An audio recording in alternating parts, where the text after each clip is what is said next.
그래서 지난주는 우리 5주차 수업 자료 진행하다가 한 덩어리를 구경하고 두 번째 덩어리 그냥 내둔 채로 끝냈던 걸로 제가 지금 기억하고 있어요. 그래서 우리가 프로그래밍 세 번째 시간을 5주차를 일단 지나서 오늘 6주차에 접어들었는데, 일단 우리 시험은 현재 그 투표상으로는 다 다음 주 월요일 날 보기로 했죠. 제 기억이 맞다면. 그리고 그 다음 주가 어린이날 5월 5일로 잡혀 있어가지고 쿨하게 휴강하겠다, 그렇게 일단 얘기를 해놨던 걸로 지금 기억하고 있습니다. 그래서 아마도 오늘 내용 진행하고 다음 주에 살짝 정리를 해서 그걸 이제 마지막 시험 범위 마지막으로 삼고, 그 다음에 이제 다 다음 주에 중간고사를 본다 봐주시면 좋을 것 같아요. 그 다음에 뭐 우리는 이번 주가 6주차 월요일이지만 실질적으로 내일부터 또 7주차가 시작되는 거잖아요. 그래서 여러분이 아마도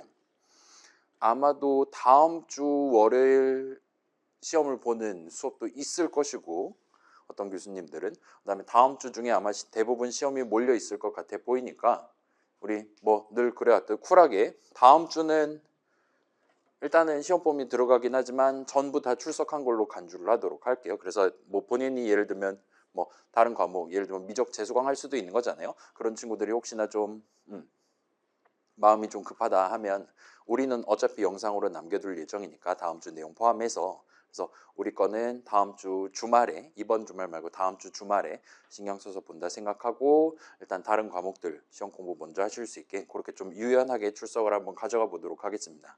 그래서 일단 저는 지금 그려둔 그림상으로는 이제 앞부분 일단 우리가 지난 1년 내용이랑 이번 학기 내용이랑 연결할 만한 거 조금 가져가고, 그 다음에 다음 주쯤에 이제 조금 이런저런 내용들 다 끌어와서 다시금 우리가 지도 한 장 정도를 그릴 수 있는 수준까지 정리를 해보는 걸 목표로 지금 달리고 있는데, 일단 그래서 오늘은 조금 내용을 살짝 덜어가지고 약간 현장학습 같은 느낌으로 뒷부분을 준비를 해왔습니다. 조금 이따 간단히 구경해보고 퇴근을 하는 걸 목표로 가져가 보도록 할게요. 그래서 일단은 우리가 5주차 내용 살짝만 돌이켜보면 클래스와 인스턴스라는 제목으로 등장했고, 근데 중간중간에 이런저런 단어들, 새로운 단어들이 막 튀어나왔어요. 예를 들면 필드라든가 생성자라든가, 아니면 뭐 소속관계, 포함관계랑 같은 그런 내용들이라든가, 아니면 디스점인가 뭔가 하는 그런 내용들까지 중간중간 등장을 했습니다. 그런데 일단은 우리 수업에서는 걔네들을 별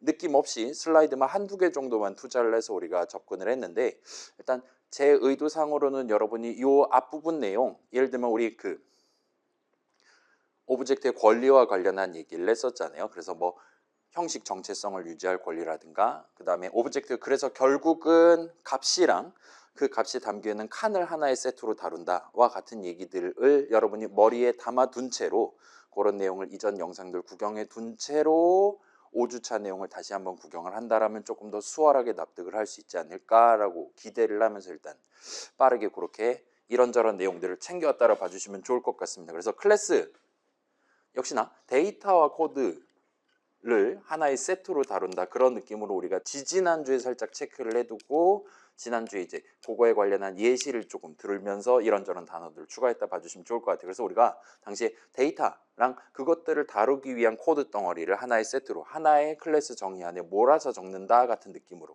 이런저런 얘기들을 진행을 했어요. 그래서 이런 것들 기억나시면 좋을 것 같고, 그래서 이 당시에 중요하다라고 얘기했던 게 이전 예시랑 비교했을 때 갑자기 달라지는 점이 여기에요.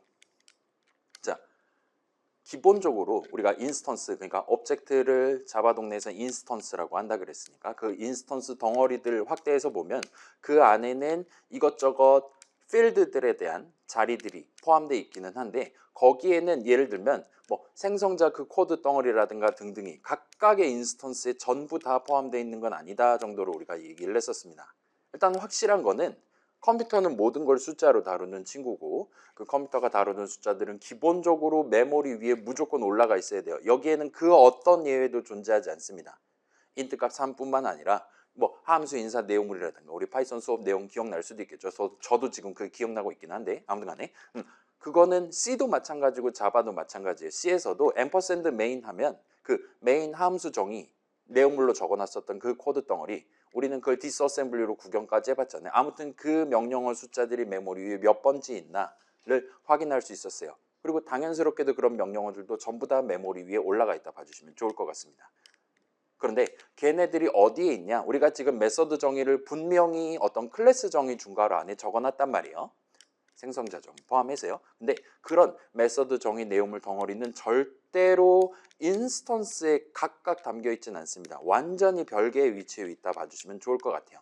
따라서 걔네들은 기본적으로 포함 관계를 구성하지는 않는다라고 일단은 선을 그어놓고 이 부분만 조금 중요하다라고 얘기를 해놓고 다른 부분들은 그냥 쉽게 넘어갔다라 봐주시면 좋을 것 같아요.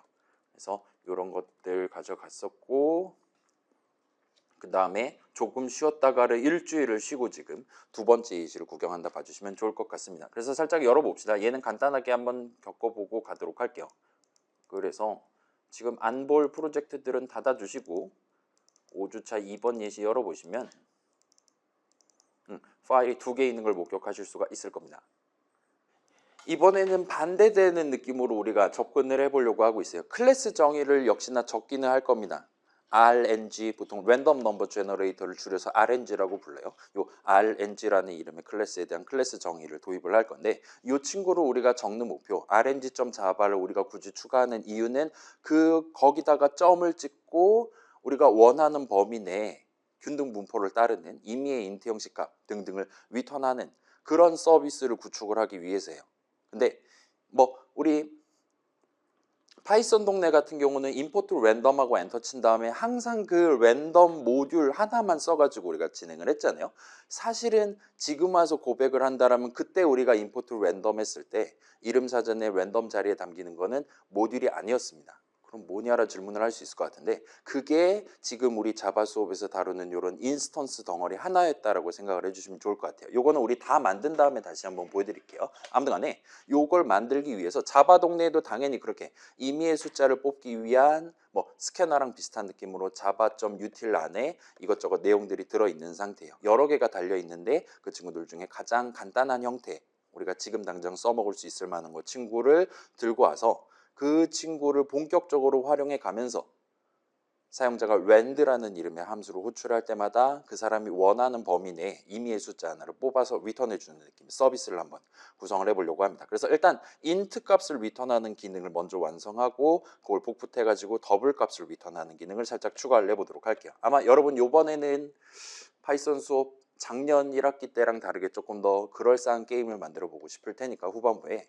그걸 감안해서 이 두 가지 버전을 살짝 같이 구경해보고 이 뒤에 정리 슬라이드를 구경해보고 5주차 내용 밀려둔 걸 끝내고 6주차 내용은 빠르게 한번 주파를 해보도록 하겠습니다. 아무튼 그래서 열어주세요. 그 다음에 시간 여유가 있다라면 6주차 예시 지금 올려놨고 거기도 지금 프로젝트 2개 있으니까 미리 임포트를 해두시면 좋을 것 같습니다. 같이 한번 구경해 봅시다. 여기도 비슷한 느낌으로 타스크즈 탭 열어보시면 제가 요 투두 2-1, 2- 이런 느낌으로 지금 시침지를 해놨으니까 일단은 2-1 내용부터 살짝 구경을 해봅시다. 우리가 요 RNG라는 클래스에 대한 클래스 정의를 적는 게 목표인데 나중에 이제 요 RNG 형식 인스턴스를 새로 만들 거예요. 저 사람은. 그 다음에 걷다가 점을 찍고 land라는 함수를 호출할 메서드를 호출할 겁니다. 그 사람은 int 값을 2개를 부여를 할 거예요. 그래서 from 이상 to 미만의 범위를 갖는 이미 int 형식 값을 저 사람한테 전달하면 목표를 달성할 수 있습니다. 근데 균등 분포를 따른다라고 돼 있는데 잠깐만 제가 궁금한 게 우리 확률과 통계 수업이 우리 2학년 수업에 있습니까? 만약에 있다면 2학년에 있을 것 같고 없어요? 없으면 뭐가 있을까? 선형대수는 있어요? 1학년 때? 1학년 2학기? 그럼 선형대수 했을 것이고 선형대수 때 아마도 행렬들 씨름했겠죠? 아이겐 밸류 그런 거 듣고 그랬겠죠? 오케이. 그 다음에 확률은 없다 하더라도 아마도 이제 분석과 관련한 내용 예를 들면 뭐라 그래야 될까 회귀 분석이라든가 그런 게 아마도 수업 커리큘럼에 있지 않을까 싶은데 그러니까 아예 수학적인 베이스 확률 변수론이라든가 그런 게 아니라 이제 좀 여러 데이터들 가지고 걔네들을 귀납적이라든가 아무튼 남들이 정해놓은 규칙에 따라서 새로운 숫자 그게 얼마나 믿을 만한 거냐 아니냐 등등을 파악하기 위한 숫자 뽑는 방법을 아마 배우지 않을까 싶은데 아무튼 그래서 요 균등분포는 말 그대로 뭐 이전에도 살짝 설명한 적 있잖아요. 작년에 아마 있을 겁니다. 컴퓨터 동네에 완벽한 랜덤은 존재하지 않는다라는 얘기를 제가 아마 곁다리로 한 적이 있을 거예요. 그래서 자바 동네도 일단은 동등합니다. 똑같이 컴퓨터 프로그램 만드는 거니까요. 그렇긴 한데 아무튼 간에 그 랜덤이라는 뭔가 기능을 쓰면 예를 들면 파이썬 한번 볼게요. 파이썬 동네에서 우리가 임포트 랜덤 기억나잖아요. 임포트 랜덤 하면 랜덤.rand int 뭐 상품만 5 하면은 여기 같은 경우는 3 이상 5 이하였죠. 3, 4, 5 셋 중에 하나가 나오는 겁니다. 여러분이 이 동일한 랜덤을 써서 점 찍고 랜드 인트를 하면 그거를 U 한 번 반복하면 3이 나올 확률, 4가 나올 확률, 5가 나올 확률이 동등하게 나온다가 프로그래밍 동네에서 제시하는 그 균등 분포라고 생각해 주시면 좋을 것 같아요. 자바 동네에서는 그런 식으로 우리가 운용한다라 봐주시면 좋을 것 같아요. 그래서 2-1번 살짝 구경해 봅시다. 여기서 우리가 목표는 우리가 직접 그 균등 분포가 뭔가 하는 그 통계, 확률 어쩌고 저쩌고 하는 수학적인 걸 만들 수는 없어요. 그렇기 때문에 그냥 여기서 대놓고 대문자 R로 시작하는 RAN 정도까지 치고 컨트롤 스페이스를 누르시면 뭐 늘 그래왔듯 자바 동네는 모든 것들이 준비가 되어 있습니다. 우리 후반부에 나만의 게임 만들 거잖아요. GUI 프로그램 만들 때도 자바 동네에 미리 잘 준비되어 있는 거를 제가 적당히 섞어가지고 여러분이 쓸 수 있게 게임 하나 쉽게 만들 수 있게 라이브러리 만들어 놨다 봐주시면 좋을 것 같아요. 그래서 java.util 소속으로 축축되는 랜덤이라는 친구를 골라주시면 좋을 것 같아요. 그다음에 이 친구를 고르시고 그다음에 뭐 이름을 뭘로 할까요? 랜덤 소문자 R로 시작하는 랜덤 정도로 해두도록 합시다. 그래서 필드 선언 하나를 적어두고 따라서 저 친구 랜덤이라는 필드 자리에다가 가장 처음에 적절한 거 하나를 담아놓고 스타트 할 수 있게끔 요 밑에다가는 그냥 대놓고 컨트롤 스페이스하고 엔터키 쳐서 생성자 정의 시작한 다음에 여기서 랜덤은 뉴하고 컨트롤 스페이스 하시면 이제 새로운 랜덤 인스턴스를 만드는 방법을 소개를 할 겁니다. 아마 2가지 버전이 제시가 될 건데 그 우리 C 수업에서 간단하게 예시만 보여드리고 넘어갔었던 그 land라는 이름의 함수랑 sland라는 이름의 함수 그거를 생각해 주시면 좋을 것 같아요. 지금은 우리는 인수 안 받는 버전을 골라줍시다. 그러면 지금이 몇 시냐에 해당하는 얘는 명백히 프로그램 밖에서 가져오는 정보죠. 시계는 우리 컴퓨터 프로그램 밖에 있으니까 우리 메모리 밖에 있으니까 그 밖에서 가져오는 정보를 토대로 맨 처음에 뭐가 나올 것이냐 등등이 결정된다 봐주시면 좋을 것 같아요. 그래서 여러분이 나중에 테스트 같은 걸 하는 걸 목표로 여기다가 직접 여러분이 리터럴 적는다든가 하는 게 가능합니다. 이러면 이제 소위 말하는 난수가 고정이 된다 봐주시면 좋을 것 같아요. 맨 처음에 뽑을 때는 무조건 뭐가 나오고 그 다음에 뽑을 때 뭐가 무조건 나오고 그와 같은 식으로 고정을 시킬 수가 있습니다. 뭐 지금은 그 정도까지 할 필요는 없으니까 일단은 필드 안에 적절한 값을 담아놓고 스타트 하도록 는수식 하나 적어놓고 시작을 하도록 합시다. 그러면 우리가 저 랜덤이라는 친구의 점을 찍으면 자바에 기본적으로 준비되어 있는 숫자 하나 뽑는 방법을 우리가 써먹을 수 있다 봐주시면 좋을 것 같아요. 그걸 토대로 우리가 요 미리 만들어둔 rand라는 메서드에 대한 메서드 정의 내용을 한번 구성을 해봅시다. 그래서 한번 구경해 봅시다. 랜덤하고 점 찍으시면 그러면 별의별 게 다 있는 걸 볼 수 있어요. 뭐 더블즈도 있고 인트즈도 있고 그 다음에 롱즈 한 다음에 넥스트 친구들이 이제 튀어나오는 걸 보실 수가 있어요. 그래서 넥스트 친구들 중에 지금 넥스트 인트라는 친구가 3가지 버전이 있는 걸 보실 수가 있을 겁니다. 그리고 이것들 중에 인수 2개 받는 버전을 골라주시면 다행스럽게도 요즘 자바에는 이렇게 인수 2개 받는 버전을 따로 만들어 두셨어요. 그래서 우리가 그냥 이 친구를 선택을 해서 이 친구가 우리한테 전달하는 값을 그대로 리턴해 주면 된다 보시면 될 것 같아요. 그래서 우리가 C 당시를 생각해 본다면 C 당시에는 인수를 따로 받지 않았어요. rand라는 함수가. 그래서 우리가 나중에 직접 퍼센트 연산자라든가 더하기 연산자라든가 등등을 섞어 가지고 저 from 이상 to 미만 범위 내의 임의의 숫자를 뽑는 작업을 해야 됐었다 보시면 될 것 같아요. 그래서 요거는 살짝 보시면 이건 저만 보여드릴게요. next int 3형제들 보면 지금 맨 위에 있는 친구가 가장 근본에 해당하는 친구라 봐주시면 좋을 것 같아요. 인수 안 받는 친구가. 그리고 그 아래에 있는 친구가 조금 나중에 새로 등장을 했고 그 아래에 있는 인수 2개 받는 친구는 지금 보시면 뭔가 아이콘이 다르게 적혀 있는 걸 보신다면 정상일 것 같아요. 지금 보시면 위에 있는 2개는 그냥 늘 봐왔던 그 녹색 동그라미고 이 친구는 뭔가 D 알파벳 D가 지금 있는 걸 여러분이 보신다면 좋을 것 같습니다. 그래서 이 친구만 지금 소속 관계가 역시나 다르게 형성되어 있는 것 같고 좀 복잡하긴 한데 다행스럽게도 요즘 자바에서는 요거를 지금 제공을 하고 있는 것 같으니까 이 친구를 쓰셔도 무방할 것 같아요. 아무튼 이 친구 써주시면 좋겠고, 그러면 이제 첫 번째 버전 완성이 됐어요. 프로그램.자바 가서 한번 테스트를 해보도록 합시다. 프로그램.자바 보시면 여기서 지금 테스트를 하기 위한 코드는 먼저 적어놨어요. 그래서 우리가 미리 준비해둔 RNG라는 형식, 인스턴스 하나, 뉴 수식 계산해서 만든 다음에 그 친구를 써서 반복적으로 점 찍고 우리가 준비해둔 메서드 주식을 계산함으로써 0 이상 10 미만의 임의의 숫자 10개를 뽑아가지고 C사우스로 출력하도록 구성해 놨습니다. 그래서 자바의 포문은 C 당시의 거랑 동등한 느낌으로 여러분이 요 콜론 해가지고 그 반복의 3단 콤보, 첫 반복 준비하고 언제까지 반복할 거냐 조건식 가운데다 적고 다음 반복 준비하는 수식을 첫 줄에 몰아 적을 수가 있습니다. 차이점은 지금 보시면 여기에 int라고 적혀 있잖아요, 그죠? 요것만 놓고 보면 여러분 그 평소에 보던 로컬 변수 선언이랑 동등한 느낌으로 지금 여기 적혀 있는 걸 보실 수가 있어요. 그래서 차이점은 C랑 자바의 포문의 차이점은 첫 반복 준비하는 부분에 수식 대신 선언을 적을 수 있도록 뭔가 확장이 됐다라 봐주시면 좋을 것 같아요.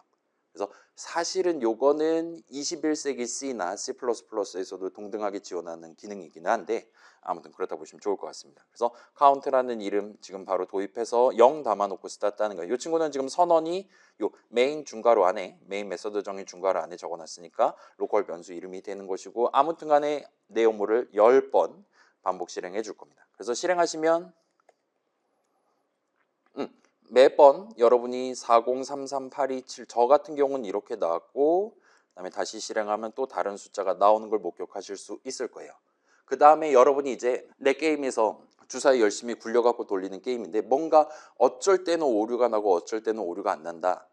그래서 그걸 좀 더 수월하게 내가 소위 디버깅을 해보고 싶다라면 그때 살짝 아까 말씀드렸던 여기서 랜덤 생성자 괄호 안에다가 뉴수식 괄호 안에다가 적당히 숫자 하나 밀어놓고 하시면 저는 50을 밀어넣었더니 7, 8, 3, 2 순서대로 나오는 것 같아요.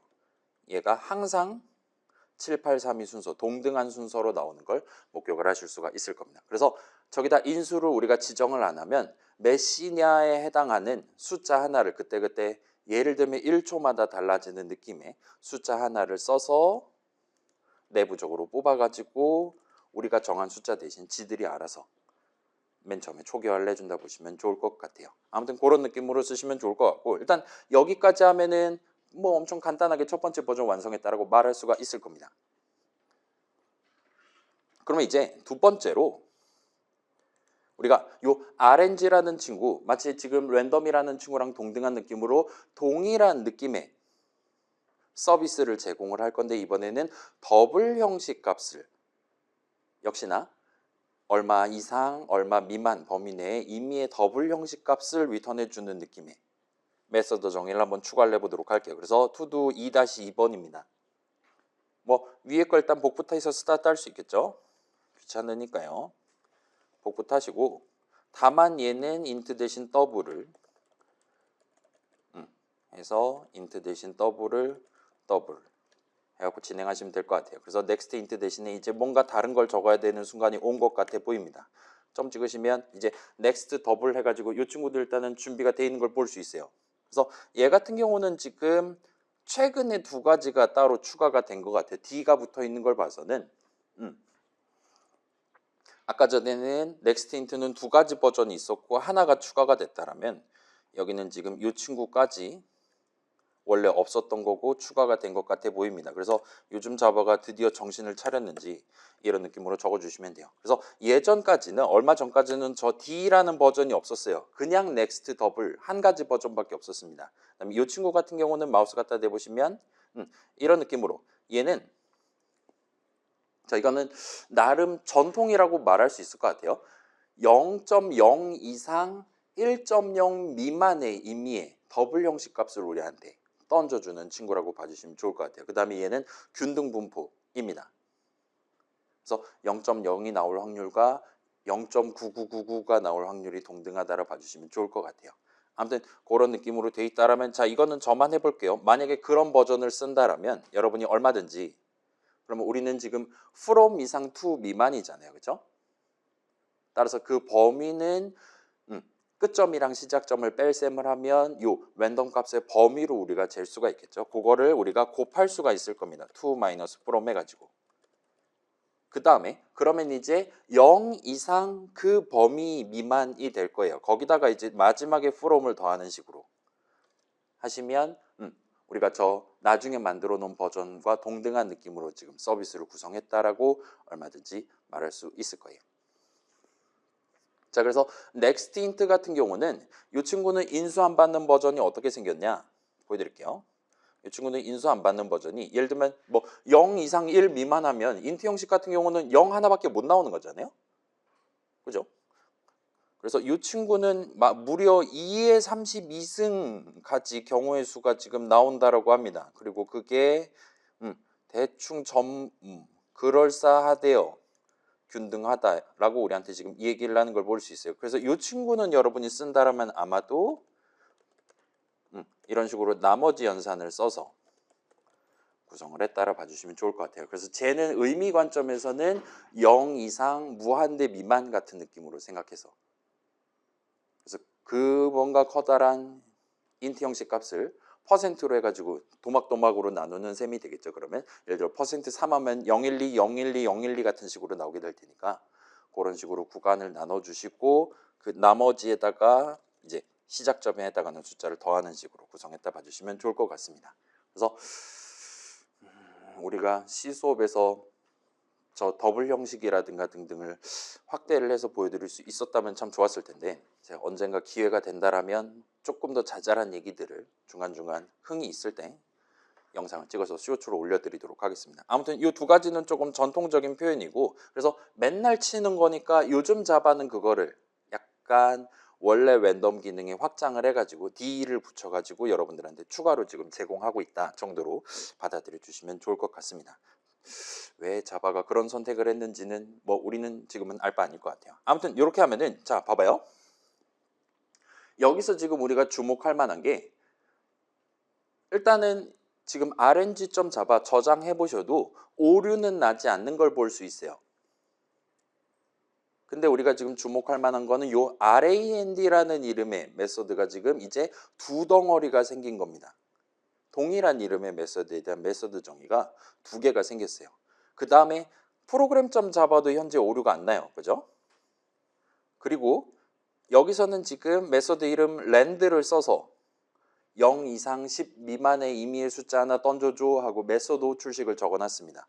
그 다음에 여기다 마우스 포인터 갖다 대시면 이런 느낌으로 int 값 두 개를 받는 버전을 여기서 호출하고 있습니다라고 우리한테 이 얘기를 하는 걸 볼 수 있어요.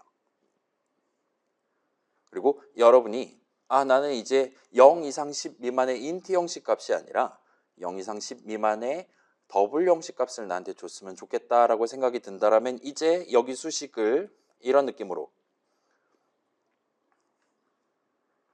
더블 형식 리터럴을 적어서 준비해 주시고 저장한 다음에 다시 이름 메서드 이름 land에다가 마우스 포인터를 한번 갖다 대보세요. 그러면 마법과도 같이 이번에는 싹 말을 바꾸는 걸 볼 수 있습니다. 그래서 이번에 지금 메서드 호출식 적어놨고 요 메서드 이름 land는 더블 값 두 개를 받아서 더블 값을 리턴하는 버전으로 지금 선택이 되어 있는 것 같아요. 그 다음에 컨트롤 F11 눌러서 실행해 보시면 웬걸 아까 전이랑 다르게 이번에는 뭔가 매우 자세한 값들이 지금 튀어나오는 걸 여러분이 목격을 하실 수가 있을 겁니다. 그래서 얘도 비슷한 느낌으로 우리가 그 new 수식의 괄호 안에 숫자를 직접 지정한 게 아니라면 컨트롤 F11 누를 때마다 다른 숫자가 나오는 것 역시나 목격하실 수 있을 거예요. 이런 느낌으로. 일단 그 다음에 마지막으로 자, 요 println도 우리 그 당시에 system.out 한 다음에 점 찍고 println 구경을 한다라든가 아니면 new 스캐너 할 때 구경을 할 때라든가 방금 전에 new 랜덤 할 때 구경할 때라든가 항상 동일한 이름의 메소드가 여러 개가 목록에 떠 있는 걸 구경한 적이 있단 말이에요. 요건 저만 보여드릴게요. 시스템.out하고 점 찍을 때도 프린트 ln 적으시면 이런 느낌으로 뭔가 미리 되게 다양한 것들이 지금 준비되어 있는 걸 보실 수가 있어요. 요 중에 지금 우리는 방금 전에 요 더블값 하나 받는 버전을 고른다든가 인트값 하나를 받는 버전을 고른다든가를 지금 자바 컴파일러가 자동으로 진행해 줬다 보시면 될 것 같아요. 그래서 저 같은 경우는 지금 0.0, 10.0 적어놨을 때 프린트L에는 당연하다는 듯이 지금 더블값 하나를 받아가지고 그거에 대한 10진수 표현을 출력하는 버전의 프린트LN이 선택됐다라고 얼마든지 말을 할 수가 있을 겁니다. 그래서 자, 지금은 이렇게 균등 분포를 써서 진행을 하는데 여러분이 나중에 조금 더 다양한 느낌의 분포를 갖는 숫자를 내뱉고 싶다라든가 아니면 내 게임에서는 예를 들면 우리가 이거를 매번 괄호 안에 리터럴 적어가면서 범위를 지정하는 건 쉽지 않을 거란 말이에요. 그렇기 때문에 여러분이 나중에 여러분만의 게임을 만들 때 그때 이제 이런 느낌의 RNG라는 이름의 클래스를 아마도 도입을 하시면 좀 더 기분이가 좋을 겁니다. 그런 식으로 도입을 한 다음에 나중에는 어차피 내 게임 안에서 주사위 굴릴 때 어떤 범위를 갖는 어떤 분포를 갖는 주사위로 굴려야 되는지는 여러분은 다 알고 있을 거란 말이에요. 그런 것들을 감안해서 미리 RNG.java에다가 그때그때 필요한 상황마다 새로운 메소드 정의를 적어가면서 진행을 하시면 조금 더 수월하게 주사위로 굴려가면서 게임을 만드시는 게 가능할 겁니다. 그 다음에 그런 상황에서 우리가 항상 이 동일한 RNG 인스턴스를 써서 동일한 java.util.random 인스턴스를 써서 주사위를 뽑는 한 기본적으로는 그렇게 튀어나오는 숫자들은 우리가 어느 정도는 신뢰할 수 있을 만한 균등분포를 갖는다라고 여러분이 봐주시면 좋을 것 같아요. 그래서 그렇게 하면 조금은 더 그럴싸한 주사위로 굴려가면서 게임을 만드실 수가 있을 겁니다. 아무튼 요 정도 살짝 구경해두고 정리 슬라이드로 돌아가서 빠르게 한번 정리를 해볼게요. 자, 그래서 우리가 새로운 클래스 하나를 써봤어요. 일단 임포트 랜덤 하는 거랑 비슷한 수준의 서비스를 우리한테 제공을 하는 것 같기는 합니다. 그래서 자바 동네에서 임의의 수를 간편히 다룰 수 있게 미리 만들어 둔 클래스예요. 자, 그래서 지금 와서 우리 소속 관계 살짝 얘기했으니까 살짝 다시 정리하면 요 클래스 이름 랜덤은 java.util.random 이다라고 마우스 포인터 갖다 대면 얘기할 거예요. 아까 전에 우리가 선택했을 때도 랜덤 한 다음에 빼기하고 java.util이라고 오른쪽에 얘기를 하는 걸 볼 수 있었습니다. 그게 역시나 소속 관계를 지금 명시하고 있다라고 봐주시면 좋을 것 같아요. 그래서 클래스 이름 랜덤은 자바 소속이면서 또한 util 소속이다라고 봐주시면 좋겠습니다. 우리 파이썬 시절에 봤었던 그 full name을 직접 적어가면서 형식 이름을 사용할 수 있다 봐주시면 좋을 것 같아요. 그 다음에 우리가 제가 지금 이걸 지금 살짝 볼게요. 어쩌면 몇몇 친구들은 저랑 똑같이 이런 식으로 코드를 치는데 예를 들면 앞에서는 그렇지 않는데 나는 지금 스캐너에 빨간색 줄이 지금 그어지고 있다. 랜덤에 빨간 줄이 그어지고 있다 하는 걸 이전에 경험해 본 적이 있었을 겁니다. 그때마다 제가 여러분들한테 강조를 했던 게 요 웬 정도까지 치고 컨트롤 스페이스를 한 다음에 엔터 키를 쳐라 라고 여러분들한테 자주 강조를 했었단 말이에요. 자, 이거를 한 번 더 보여드릴게요. 여기서 지금 봐봐요. 여기서 제가 예를 들면 스캐너라는 이름을 자동 완성을 당한다 칩시다. 그러면 저는 지금 봐봐요. 4번째 줄에서 스캐너라는 이름을 지금 자동 완성을 당할 거예요. 여기서 엔터를 치면 의외로 스캐너라는 이름 자체는 이제 5번째 줄에 있는 걸 볼 수 있어요. 그 다음에 맨 꼭대기에 지금 우리 파이썬에서 본 적 있는 임포트 문이라는 친구가 마지막에 세미콜론 찍는 것 같아요. 자바니까요. 그런 식으로 한 줄이 역시나 추가로 자동 완성이 되는 걸 볼 수 있습니다. 그래서 우리가 이런 느낌으로 이전에 적었었다라 말할 수 있을 것 같고 그 다음에 거꾸로 본다면 만약에 이 한 줄이 없다라면 지금 이 .java 파일에서 그냥 대놓고 시작하는 대놓고 대문자 S로 시작하는 스캐너는 현재 유효하게 적을 수 없는 이름으로 간주가 돼서 빨간 줄을 긋고 있었다라고 여러분이 봐주시면 좋을 것 같아요. 그래서 이런 느낌의 인포트 문이 있다라면 우리가 스캐너라는 이름, 대문자 S로 시작한 스캐너라는 이름을 얼마든지 java.util.scanner로 쓴 셈 쳐주는 것 같아 보입니다. 그래서 자바의 인포트 문을 우리 다다음 주에 시험이긴 한데 여러분이 시험에서라든가 여러분의 손으로 직접 키보드를 쳐가면서 저 임포트문을 적을 일은 실전에서는 거의 없다고 봐주시면 좋을 것 같아요. 대신에 이클립스라는 친구 내지는 다른 개발 도구의 도움을 받아가면서 아, 나 지금 이 이름 칠 거야. 너도 알지? 자바 좀 유틸 소속인 거 알잖아. 네가 알아서 좀 맨 꼭대기에 이거 편하게 칠 수 있게 해줘와 같은 느낌으로 자동 완성 당해가면서 적는다 봐주시면 좋을 것 같고 아무튼 간에 저 임포트문의 효과는 지금 본 그대로입니다. 여러분이 저 임포트문이 없다 하더라도 이 임포트문이 없다 하더라도 여러분이 원한다면 그 친구의 풀네임을 적어가면서 작업을 진행할 수 있어요. 이런 느낌으로. 근데 늘 그래왔던 이런 풀네임을 적는 건 너무 번잡하단 말이에요. 그렇기 때문에 대신에 위에다가 여러분이 이 파일에서 대문자 S로 시작하는 스캐너는 java.util 소속 스캐너를 쓰는 셈 치겠다라고 지금 정해놓고 아래로 내려간다라 봐주시면 좋을 것 같아요. 자, 파이썬의 임포트 문이랑은 비슷하면서도 다릅니다. 파이썬의 임포트 문은 뭐였어요? 생각해보면 임포트 타임하고 엔터를 칩니다. 그러면 그 타임이라는 모듈을 메모리 위에 올려놓고 우리가 쓸 수 있게 준비를 해주는 거였잖아요. 그죠? 근데 자바의 임포트문은 그런 효과는 없어요. 이 임포트문을 실행하지 않는다고 스캐너를 못 쓰는 건 전혀 아닙니다. 준비만 잘 돼 있다면 무조건 쓸 수 있어요. 그 다음에 자바.점 어쩌고 저쩌고는 항상 준비가 돼 있습니다. 그렇기 때문에 여러분이 얼마든지 그냥 풀네임 찍어가면서 쓸 수 있어요. 이 친구의 효과는 방금 전 말했던 그 풀네임을 굳이 치지 않아도 저 이름을 유효하게 적을 수 있게 약간 축약해서 적을 수 있게 해주는 효과라고 여러분이 생각을 해주시면 좋겠습니다. 그래서 뭐 다른 프로그래밍 언어들에서도 얼마든지 지원하는 기능이고 사실 파이썬에서도 얼마든지 여러분이 할 수 있는 거잖아요. 예를 들면 파이썬에서는 얼마든지 여러분이 예를 들어 타임이 있다 칩시다. 타임.슬립 쓸 수 있는 거잖아요. 그렇죠? 여러분이 원한다면 이걸 하면 되는 거죠. 그러면 내 이름 사전에 슬립이 등재되어 있는 거고 나 1초 쉴래 하면 1초 쉬는 거죠.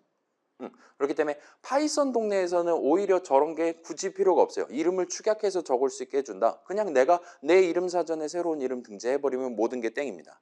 그래서 파이썬의 임포트문은 뭐 예를 들면 그래서 time as t라든가 이런 느낌으로 우리가 쓸 수 있게 해주는 기능도 있고요. 그렇죠? 그 다음에 여러분 우리 수업에서 이걸 다루진 않았지만 아마도 임포트문 적는 다른 방법으로 예를 들면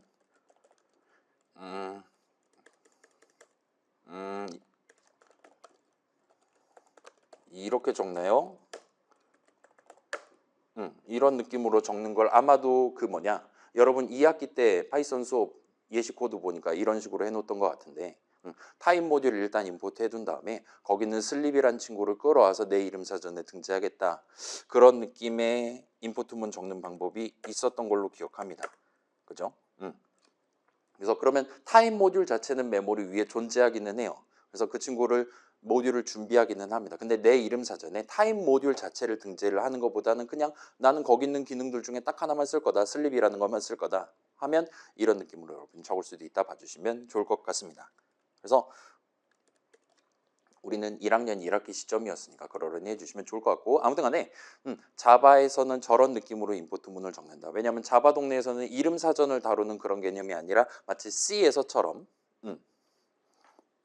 이름을 다루기 때문에 별도의 문장을 써서 얘만 내가 풀네임을 찍지 않겠다라고 지정하는 느낌으로 해준다 보시면 좋을 것 같아요. 그리고 엔간하면 이클립스의 자동 완성 기능을 써서 우리가 중간중간에 새로운 형식 이름 여러분들한테 제시를 하면서 일단 슬라이드에서 소개는 풀네임을 찍어가지고 이제 소개를 할 거예요. 근데 여러분이 실제로 코드 칠 때 그거 점 맨날 찍는 거 너무나도 번잡할 테니까 그냥 딱 한 번만 컨트롤 스페이스 해가지고 자동 완성해서 임포트문 자동 완성 당하는 식으로 접근하시는 게 아마도 좀 더 편할 겁니다. 자, 그 다음에 우리가 지금 소속 관계 얘기할 때 예를 들면 그 아이템 소속 내지는 가방 소속 막 이런 식으로 얘기했었잖아요. 그래서 소속 관계를 구성한다라는 건 클래스 정의 중괄호 안에 새로운 이름을 도입하기 위한 선언 내지 메서드 정의를 적으면 해결이 되는 거였어요. 그리고 지금 제가 주장하는 거는 자바랑 유틸 소속, 그러니까 랜덤은 자바 소속이면서 또한 유틸 소속이다라고 주장하고 있습니다. 그렇긴 한데 이 자바라는 네 글자, 유틸이라는 네 글자는 클래스 이름은 아니기는 해요. 그렇긴 하지만 다른 이름들이랑 소속 관계를 구성할 수 있는 뭔가의 명칭이다라고 봐주시면 좋을 것 같습니다. 그게 오늘 6주차에 살짝 나오니까 조금 이따 다시 한번 구경해 볼게요. 아무튼 이런 친구 여러분 쓸 수 있을 것 같고, 그래서 이 친구 랜덤 형식 인스턴스를 하나를 마련해 둔 다음에 전체 게임에서 딱 하나만 마련해 두시는 걸 일단 기본적으로는 추천드릴게요. 그렇게 마련해 둔 다음에 점 찍고 메서드 주식 적어가면서 그때그때 적절한 값을 뽑아서 쓰도록 돼 있다 보시면 좋을 것 같습니다. 그래서 자, 저 친구를 붙잡고 하나를 붙잡고 우리가 열심히 메서드 주식을 적는 한 그 친구가 계속 우리한테 뽑아내주는 숫자들은 균등 분포를 띈다라고 여러분이 생각하면서 진행할 수 있다 봐주시면 좋을 것 같아요. 그래서 아마도 그 랜덤 형식 인스턴스 안에는 이번에 임의의 숫자를 뽑는 것뿐만 아니라 이번에 이걸 뽑아줬으니까 다음에는 가급적이면 다른 거를 뽑아주기 위한, 그래서 조금 멀리 봤을 때 모든 숫자들이 나올 확률이 균등해지게 만들기 위한, 그래서 다음에도 적절한 숫자를 리턴해 주기 위한 그런 데이터가 각각의 잘은 모르겠지만 필드 자리에 포함되어 있을 거다라고 여러분이 유추를 할 수 있을 겁니다. 그런 데이터가 없는 한 이 친구는 항상 똑같은 숫자를 주는 것 정도밖에 못 할 거예요. 내가 이전에 1, 2, 3, 1, 2, 3, 1, 2, 3 이런 식으로 3개의 숫자 중에 하나를 뽑아서 준다 칩시다. 그 다음에 우리가 기대하는 건 100번 100번은 아니구나. 101번, 102번 뽑았을 때, 아무튼 그런 느낌으로 뽑았을 때 1이 나온 횟수랑 2가 나온 횟수랑 3이 나온 횟수가 동등하기를 우린 지금 기대를 하는 거예요. 그리고 그 친구는 그 기대에 부응하기 위해 일단 기본적으로는 확실히 이전에 내가 1을 몇 번 뽑았나, 2를 몇 번 뽑았나, 3을 몇 번 뽑았나를 아마도 알고 있어야 될 겁니다. 그게 일단은 가장 확실한 방법일 것 같아요. 물론 진짜로 그렇게 구성되어 있는 건 아니긴 하지만 아무튼 간에 이 친구는 데이터를 어느 정도 들고 있어야 우리가 요구하는 서비스를 제공할 수가 있습니다.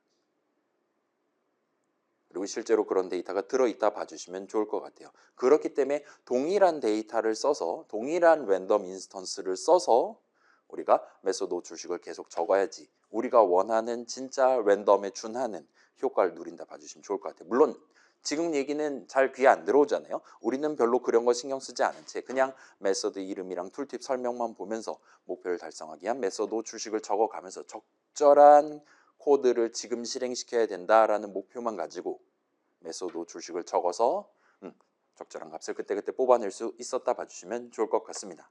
그래서 자, 우리가 지금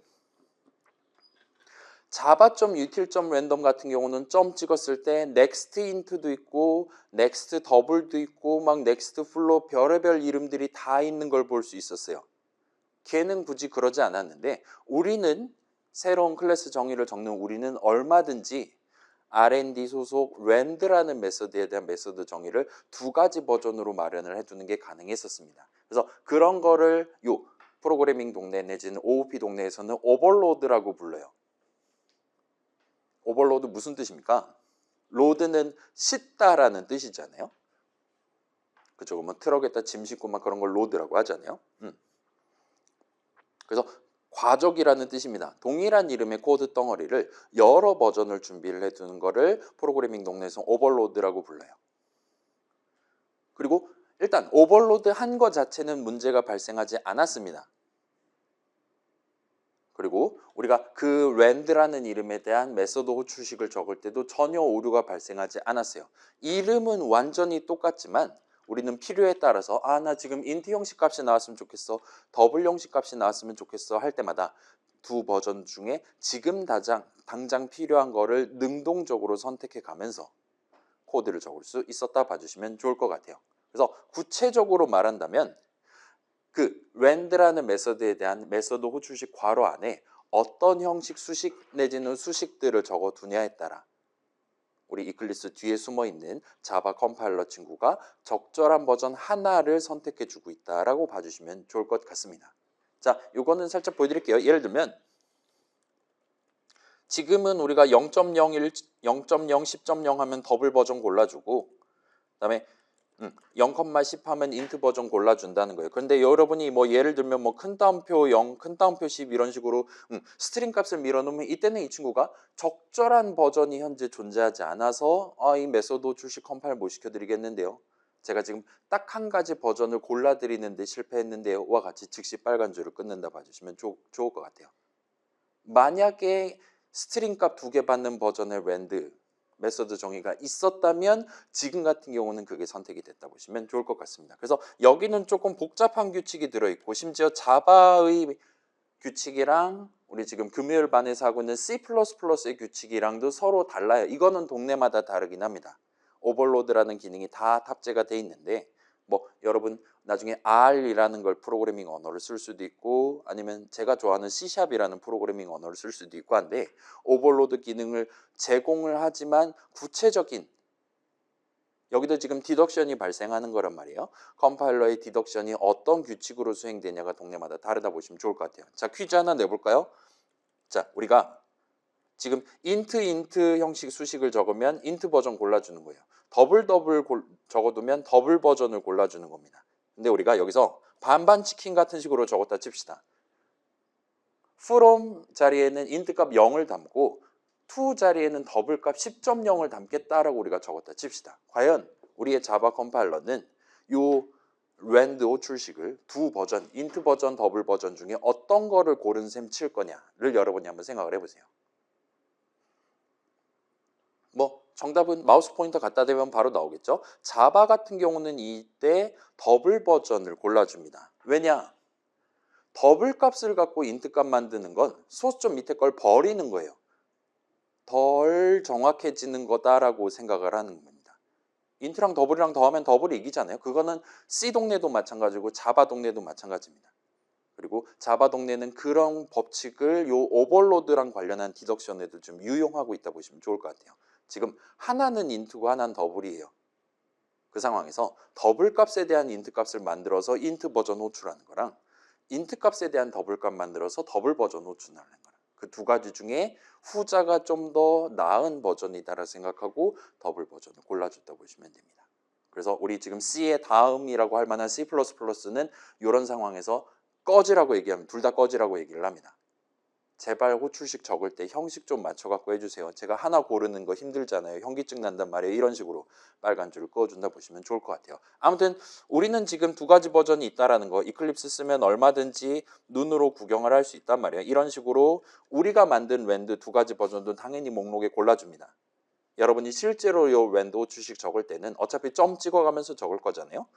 요 내용을 토대로 내가 가급적이면 하나를 고른 다음에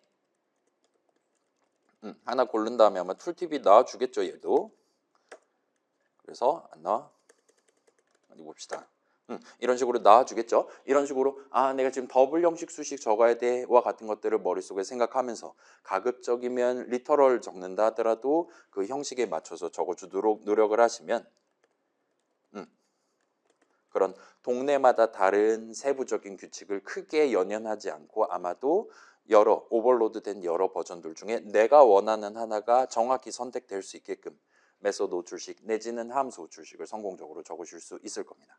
아무튼 요게 조금 C 당시에는 없었어요. 그 다음에 파이썬에도 이건 없습니다. 파이썬에서 프린트 괄호를 닫고 하면 무조건 id 값 하나를 손잡고 그 함수 덩어리를 실행을 해요. 다만 파이썬 동네에서는 인수의 형식이 고정돼 있지 않다라는 거.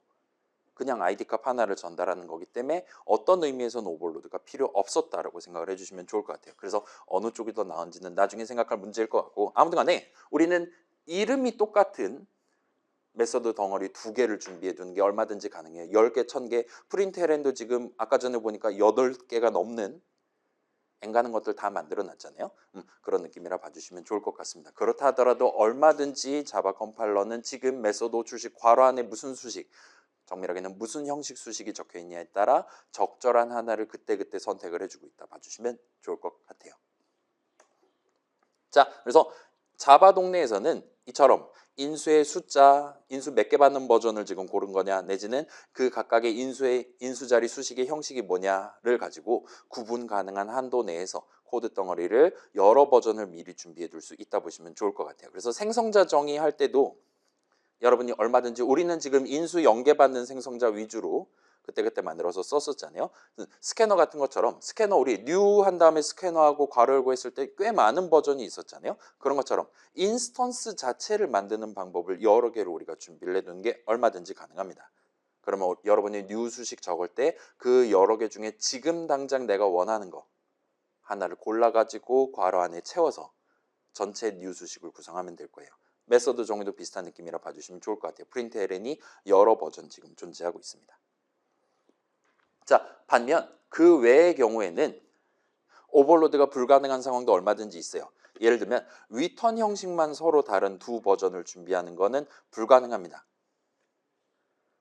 왜냐? 리턴 형식은 봐봐요. 이 친구는 이 내용만 가지고 우리한테 두 버전 중에 하나를 골라줘야 돼요. 근데 예를 들면 인수 형식은 완벽히 똑같고 리턴 형식만 다른 두 버전이 존재한다. 지금 이 메서드 호출식만 가지고는 리턴 형식이 얼마가 될 것이다. 또는 지금 이 호출식을 적은 프로그래머가 리턴 형식이 인트가 나오기를 희망했다 내지는 더블이 나오기를 희망했다라는 걸 전혀 알 수가 없단 말이에요.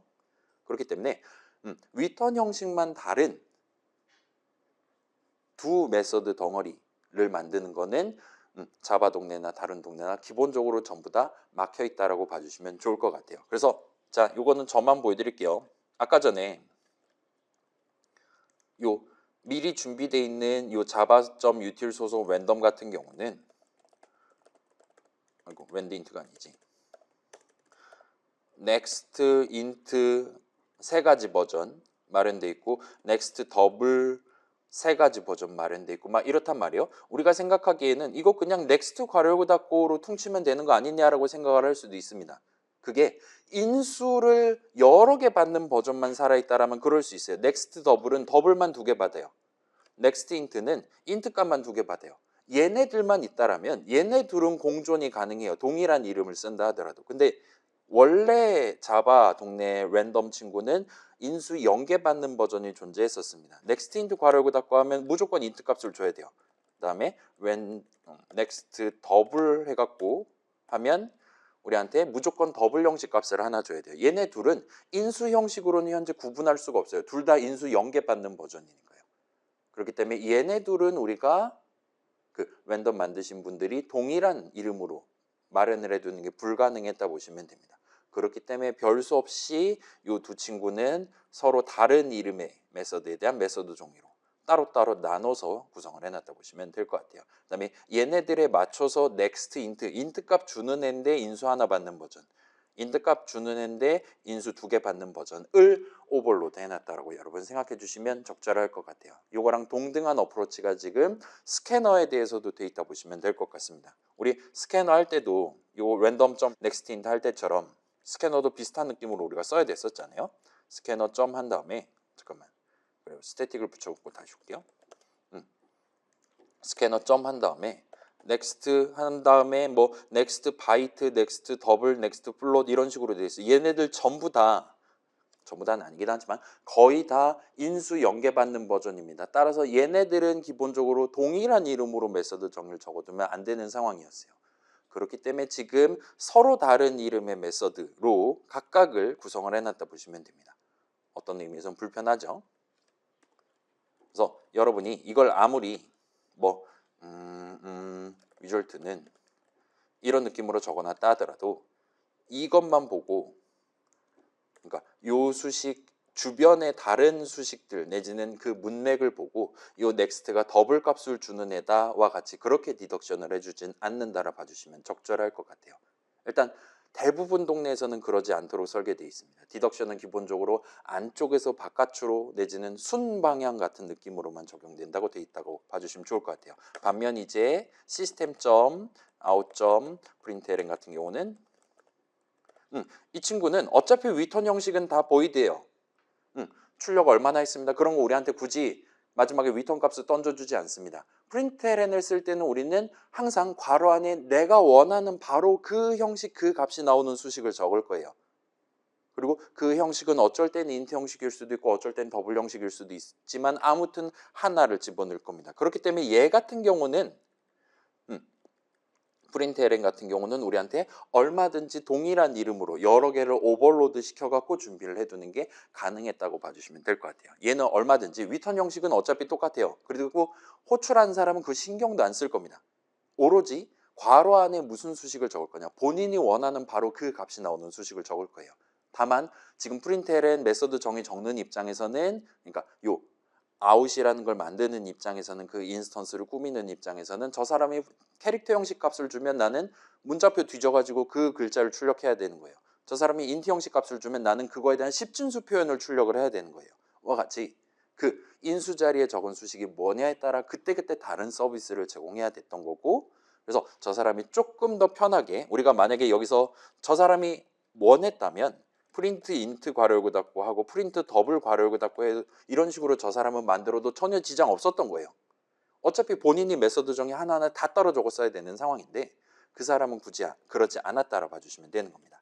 저 사람은 우리가 좀 더 편하게 메서드 주식을 적을 수 있게, 그래서 3을 출력할 때나 3.0을 출력할 때나 심지어 3.0 세 글자를 출력할 때나 동일한 이름을 써서 메서드 주식을 구성해도 자바 컴파일러가 알아서 그때그때 적절한 버전을 골라줄 수 있게끔 오버로드를 해놨다라 보시면 좋을 것 같아요. 그래서 이 오버로드는 그 클래스 정의를 적는 프로그래머가 그 안에 메서드 정의를 적을 때 나중에 이 형식, 인스턴스 등등을 사용하는 사용자가 좀 더 편하게 서비스를 제공을 받을 수 있게끔 도입하는 기능이라 봐주시면 좋을 것 같습니다. 아무튼 저 사람은 그러면 이제 인수 형식에 크게 부여받지 않고, 나 지금 진짜로 출력하고 싶은데 마지막에 엔터키 치고 싶은데 하는 상황에서 여러 메서드 이름들 중에 이 프린트LN을 골라서 본인의 목표를 좀 더 수월하게 달성할 수 있게 된다 봐주시면 좋을 것 같아요. 그래서 우리의 랜드도 그런 느낌으로 지금 준비되어 있다 보시면 좋을 것 같습니다. 그리고 그런 상황에서 얼마든지 인수가 하나일 때뿐만 아니라 인수가 두 개, 여러 개일 때도 복합적으로 생각해서 인수를 2개 받는 버전들 중에 인트값, 더블값 하나씩 받을 수 있는 가장 적절한 버전을 지금 골라줄 수도 있다라 봐주시면 좋을 것 같아요. 그 정도까지 디덕션을 지능적으로 해주는 게 들어있다 보시면 됩니다. 그래서 이 정도까지 하면 일단은 벌써 1시간이 지났어. 봐주시면 좋을 것 같고, 자, 그래서 아무튼 간에 자바 컴파일러는 그런 메서드 주식이나 뉴 수식을 읽을 때 오버로드 되어 있는 여러 버전들 중에 적절한 하나를 골라가면서 컴파일을 진행해요. 뭐 지금 와서 다시 말씀드리는 건데 자바 동네도 인터프리터를 쓰는 것보다는 컴파일러를 쓰는 동네라고 여러분 생각해 주시면 좋을 것 같습니다. 뭐 세부 사정은 좀 복잡하긴 한데 아무튼 간에 우리가 적어놓은 .java 파일에 적어놓은 모든 내용을 한번 쫙 읽고 적절한 덩어리를 미리 메모를 해둔 다음에 그걸 토대로 실행을 한다라고 여러분 봐주시면, 그럼 지금 정밀하게 딱 해석을 끝낸 거예요. 그렇게 봐주시면 좋을 것 같습니다. 아무튼 요거를 딱 줄여가지고 리졸브 한다라고 부르기도 합니다. 여러분 그 레졸루션이라는 단어 혹시 들어본 적 있습니까? 요 레졸루션이라는 단어, 그 모니터 해상도를 레졸루션이라고 한단 말이에요. 뭐 가로로 1920, 세로로 1080 이런 거 들어본 적 없고 금요일반 친구도 아무도 안 들어봤다 하더라고요. 아무튼 레졸루션은 들어본 적 없다 치면 솔루션은 여러분 들어본 적 있죠? 어디서 들어봤습니까? 그 아마도 어둠의 경로로 미적 답지 구할 때 솔루션 그겁니다 하고 에타에 올린다든가 했을 거잖아요. 솔루션이 뭡니까? 그 답지잖아요. 그렇죠?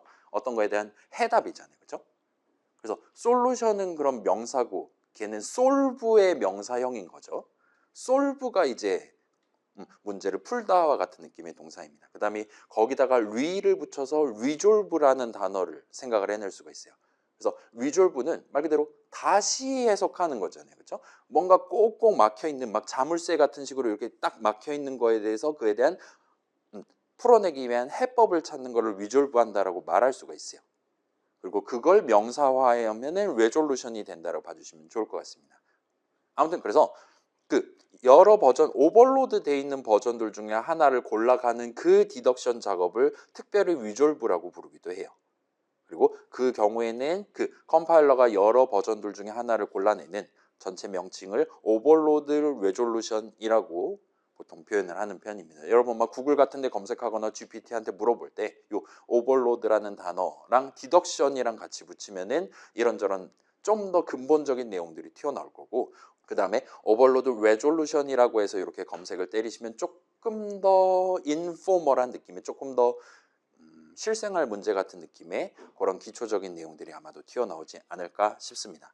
아무튼 간에 우리 수업은 이미 디듀스 내지 디덕션이라는 단어를 지난 학기 때 소개를 했으니까 그냥 그걸로 부르셔도 무방합니다. 일단 여기서 확실한 점은 아까 전에 제가 0.0, 10.0 할 때 이런 식으로 큰 따옴표를 붙인 거는 얼마든지 즉시 빨간 줄을 그어줄 수 있었단 말이에요. 그래서 리졸브한 결과 적절한 버전이 0개가 존재한다라면 실패한 거예요.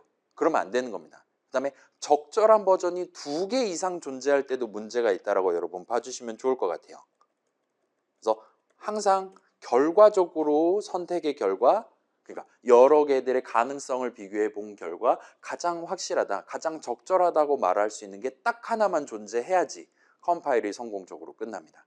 적절한 게 0개 있어도 안 되고 2개 이상 있어도 안 된다라고 생각을 해주시면 좋을 것 같아요. 일단 그 정도까지 한다면 뭐 진짜로 디듀스 하는 거구나라고 여러분 얼마든지 생각할 수 있을 겁니다. 자, 그래서 RNG 클래스 정의 다시 보시면 다시금 데이터 이름들이랑 코드 이름들이 같은 클래스 소속으로 딱 중괄호 안에 묶여 있는 걸 여러분이 보실 수가 있을 거예요. 이번에도 역시나 메서드 출식 적을 때 항상 점 연산자를 적어가면서 그 클래스 형식 인스턴스 하나를 수식으로 지정해 가면서 적도록 강제돼 있기 때문에 데이터 코드를 항상 한 세트로 다룰 수 있게 해주고 있습니다.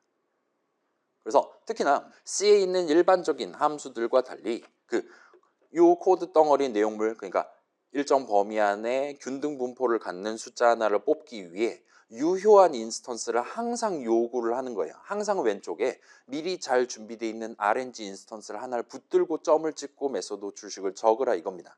그러지 않으면 이거 내용을 실행 안 시켜주겠다는 거예요. 데이터가 마련되어 있지 않으면 코드 실행을 못하도록 막는 겁니다.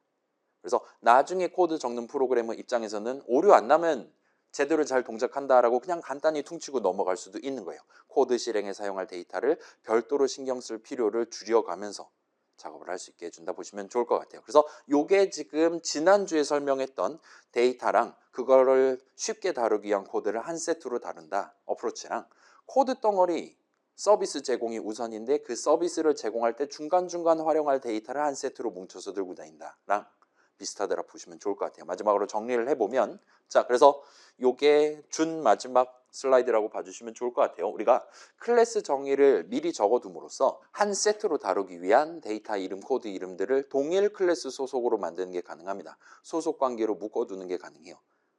그 다음에 생성자 정의를 적음으로써 새로운 인스턴스를 만드는 방법, 각각의 필드 자리에 어떤 값을 담아둔 채로 스타트할 거냐 를 미리 정해두는 게 가능합니다. 자, 요거 오브젝트의 권리에서 엄청나게 중요한 거였잖아요. 일단 칸난 먼저 잡아두고 값은 나중에 담겠어 이런 식으로 유예 기간을 주면 사람은 그 사이에 이상한 짓을 얼마든지 할 수 있어요. 자바 동네에서는 그걸 원천적으로 차단을 한 겁니다. 저 사람이 지금 예를 들면 아이템이라는 거 인스턴스 하나를 내가 만들겠어라고 말했어요. 그러면서 이제 요구를 하는 겁니다. 아이템이 뭐 8바이트다 치면 나 이제 8바이트짜리 공간 하나가 필요해 해서 그걸 먼저 요청을 하는 거예요. 칸이 먼저 형성됩니다. 그런데 저 사람은 그 칸 위에 적절한 값이 담겨 있지 않은 채로 이니셜라이즈 돼 있지 않은 채로 그 8바이트를 손에 쥐는 것 자체가 막혀 있다 보시면 좋을 것 같아요. 그 모든 작업이 new 수식을 계산하는 동안 내부적으로 전부 다 발생을 합니다. 칸을 잡고 생성자를 호출해서 그 위에 적절한 값을 입히는 것까지가 한 큐에 끝나요. 그 중간 과정에 그 어떤 프로그래머도 개입을 할 수가 없도록 막혀 있다 보시면 돼요. 최소한 나중에 메인 메서드 정의 짜는 나중에 코드 적는 프로그래머는 개입할 여지가 전혀 없다라 봐주시면 좋을 것 같습니다. 그렇게 강제를 함으로써 오브젝트의 권리를 적절한 값이 담겨있지 않은 채로 리드되지 않을 권리를 지키도록 데이터 봐주시면 좋을 것 같아요. 아무튼 그렇게 지금 준비가 돼 있고 추가로 나중에 코드 적는 프로그래머가 좀 더 편하게 목표를 달성할 수 있게끔 미리 우리가 준비를 해두는 게 가능합니다. 그래서 데이터를 다루기 위한 코드 미리 준비해 두는 게 가능하고 코드 실행 도중에 필요한 데이터를 항상 같이 들고 다니도록 구성을 하는 게 가능해요. 그리고 이러한 선택은 기본적으로 메서드 출식 적을 때는 항상 점을 먼저 찍어야 되도록 그 다음에 그 점 연산자 왼쪽에 적절한 유효한 이미 생성이 완료되어 있는 인스턴스가 튀어나오는 수식을 적어야지만 유효하게 동작하도록 그렇게 강제를 함으로써 수행된다 봐주시면 좋을 것 같습니다. 그래서 요 지난 시간에 살짝 등장했죠. 스코프 관점에 따라서 얼마든지 생략할 수도 있는 그 this라는 키워드가 존재한다는 거. 그래서 우리가 직접 인수 목록에 적진 않았지만 항상 그 점 왼쪽 수식을 계산한 결과값을 일종의 0번째 인수 자리에 담아가지고 우리한테 건네주고 있었다라는 것까지 같이 기억을 해두시면 적당할 것 같아요. 자, 그래서 이런 느낌의 클래스 개념을 오늘날 21세기에는 진짜 엄청 많이 쓴단 말이에요. 허구한 날 씁니다. 그렇기 때문에 요 컴퓨터 만드시는 분들, CPU 만드시는 분들, 컴파일러 만드시는 분들 전부 다 그걸 잘 알고 있어요. 그래서 사실은 요 디스 하면 우리한테 튀어나오는 그 숫자 있을 거잖아요. 인스턴스가 메모리 위에 어디에 있니에 해당하는 숫자는 사실은 메모리 위에 따로 인수 자리를 마련해서 담는 게 아니라 우리 C 수업에서 살짝 구경해 본 적 있는 레지스터들 중에 하나를 딱 골라가지고 거기다가 담아서 전달하도록 되어 있습니다. 그만큼 지금 요 메소드 내용을 실행하는 동안 같이 사용할 데이터 메모리 위에 어디에 있냐라는 그 정보가 핵심적으로 중요하게 작용하고 있다라 여러분 봐주시면 좋을 것 같아요. 자, 이건 인텔 CPU도 마찬가지고 여러분 핸드폰에 있는 거 아니면 맥북에 있는 CPU도 동등한 느낌으로 그렇게 다루고 있다 봐주시면 좋을 것 같아요. 그래서 여러분이 생각하는 것만큼 그렇게 번잡하다거나 그게 성능이 엄청 느려진다거나 하지는 않으니까 어떤 일종의 요렇게 세트로 데이터 코드를 세트로 다룬다고 할 때 장점이 충분히 있겠구나라고 고개를 끄덕거리고 요 OOP 동네 세계 얘기를 구경을 하셔도 무방할 것 같습니다. 아무튼 요 정도로 정리할 수 있을 것 같고, 자, 물론 이제 나중에 코드 적는 프로그래머는 항상 우리가 기대한 방식으로만 코드를 적진 않을 거예요. 분명히 이상한 짓 할 겁니다. 우리 막 있잖아요. 그 작년에 지금 1학년 친구들 이제 그 과제 넘버2 오늘 밤이 마감입니다. 그러면 또 이제 이번에 한 200명 정도 있단 말이에요. 200명 중에 한 제 예상으로는 한 2명, 3명 정도는 또 그 있잖아요. 내 능력치 정하는 거 있잖아요. 또 이제 능력치 막 힘을 막 마이너스 21억 막 이렇게 해갖고 오는 사람들 있을 겁니다. 저는 사실 그걸 기대를 했었거든요. 우리 중에 2~3명은 반드시 그래야 된다라고 기대를 했었어요. 아무도 그러지 않으면 제 오너케를 음수를 집어넣어서 만들었을 겁니다. 그래야지 여러분 과제 넘버3가 더 어려워졌을 테니까요. 아무튼 간에 나랑 같이 일하는 팀원은 절대로 내가 원하는 대로만 코드를 짜주지 않을 거예요. 특히나 그 사람이 내 후배고 나보다 나중에 코드를 짜는 사람이라면 더더욱 그럴 겁니다. 그래서 오늘 요 6주차 내용은 나름의 절망평 같은 느낌으로 그 사람은 어차피 내가 못 믿을 사람이야.